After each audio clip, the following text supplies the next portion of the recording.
Hello friends, welcome back to this channel. दोस्तों, इस video में हम बात करेंगे वोडाफोन आइडिया, भारती एयरटेल और रिलायंस जियो, इन तीनों की तरफ से एक स्टेप लिया गया है। और ये स्टेप क्या है, क्यों लिया गया है, इसके पीछे क्या मकसद है, ये सारी बातें हम डिस्कस करेंगे वन बाय वन करके। लेकिन उससे पहले आप लोगों से रिक्वेस्ट करना चाहूँगा, अगर आप चैनल को फर्स्ट टाइम देख रहे हैं, सब्सक्राइब करके बेल आइकन को हिट कर लीजिए ताकि आपको आने वाले समय में किसी भी वीडियो की नोटिफिकेशन मिस ना हो। दूसरी रिक्वेस्ट कि अगर आप डीमेट या ट्रेडिंग अकाउंट ओपन कराना चाहते हैं, डिस्क्रिप्शन बॉक्स में लिंक दिया गया है। ओके, सो सबसे पहले हम बात करेंगे वोडाफोन आइडिया के स्टॉक प्राइस के ऊपर। देखिए, इसी से हम शुरुआत करेंगे। देखिए, वोडाफोन आइडिया का स्टॉक प्राइस है, वाकई में इन्वेस्टर्स को बुरी तरीके से रुला के रख दिया है दोस्तों, बुरी तरीके से रुला के रख दिया है इस स्टॉक ने।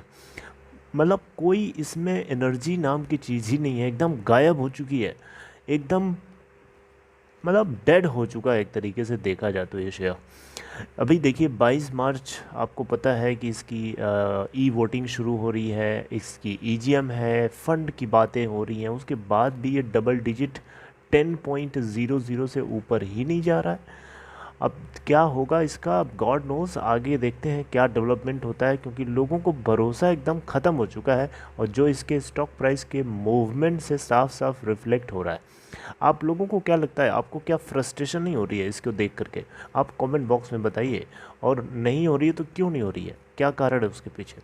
आइए मैं खबर को सीधे डिस्कस करता हूँ आप लोगों के साथ। दोस्तों, खबर ये है कि भारती एयरटेल, वोडाफोन आइडिया और रिलायंस जियो तीनों ने मिल करके, ऑब्वियसली तीनों को जो रिप्रेजेंट करने की जो बॉडी है COAI, आपको पता है cellular operators association of India, इसने क्या किया है कि डॉट डिपार्टमेंट ऑफ टेलीकम्युनिकेशन को एक यू नो एक एक एक एक कॉन्शियस, एक सावधानी बरतने के लिए, या ऐसे समझिए कि डिपार्टमेंट ऑफ टेलीकम्युनिकेशन को सजेशन दिया है कि 5G फ़ोन की शॉर्टेज हो जाएगी अगर आप इस तरीके का स्टेप उठाएंगे। तो किस तरीके का स्टेप, ये मैं अभी आपसे डिस्कस करूंगा। देखिए दोस्तों, हुआ क्या है कि यहाँ पे जो है 5G smartphones, 5G mobile phones जो बनाए जा रहे हैं, उसको लेकर के देखिए अलग अलग वेरिफिकेशन स्टेप होता है, अलग अलग फेजेस होती हैं।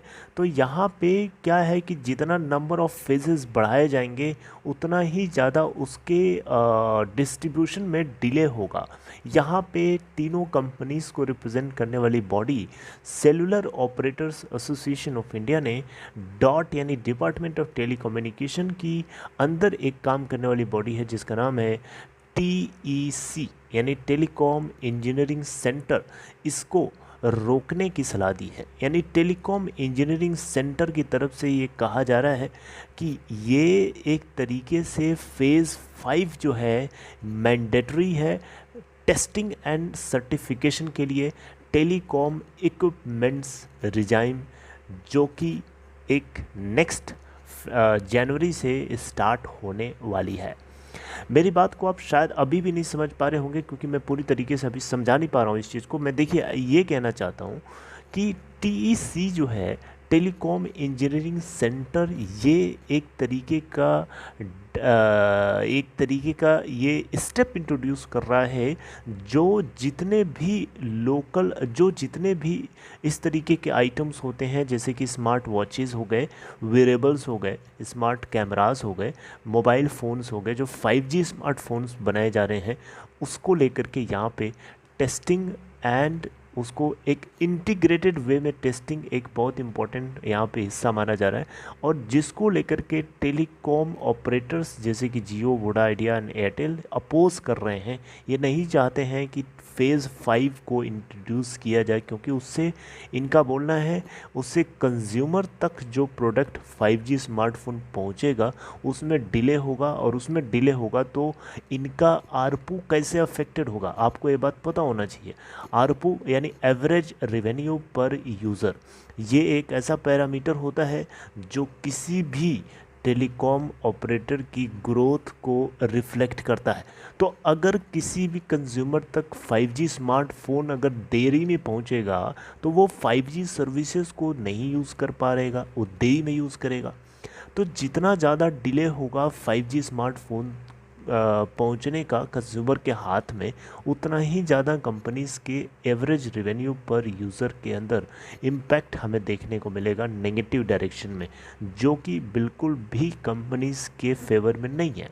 तो शायद यही कारण है कि इन तीनों कंपनीज़ को रिप्रेजेंट करने वाली body cellular operators association of India ने रिक्वेस्ट करी है डॉट से कि वो टीईसी को, यानी टेलीकॉम इंजीनियरिंग सेंटर को रोके कि ये स्टेप ना लिया जाए, क्योंकि अगर ऐसा होगा तो इससे कंज्यूमर्स तो अफेक्टेड ही होंगे, उसके अलावा टेलीकॉम ऑपरेटर्स जो हैं उनके रेवेन्यू के ऊपर भी बहुत बुरा असर पड़ेगा।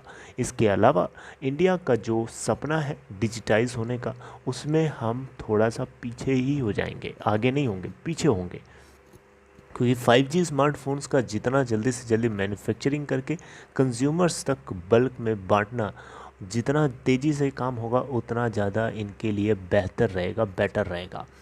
राइट, तो मुद्दे की बात यही है जो मैंने आपको बताई। और ये देखिए, आपको ये जो ब्लैक ब्लैक दिखाई दे रहा है, ये बेसिकली राजा रमन की तरफ से बोला गया, राजा रामम की तरफ, हाँ राजा रमन, या सॉरी राजा रमन की तरफ से बोला गया। ये लिखा है यहाँ पे, testing and certification of telecom products should be integral to manufacturing ecosystem.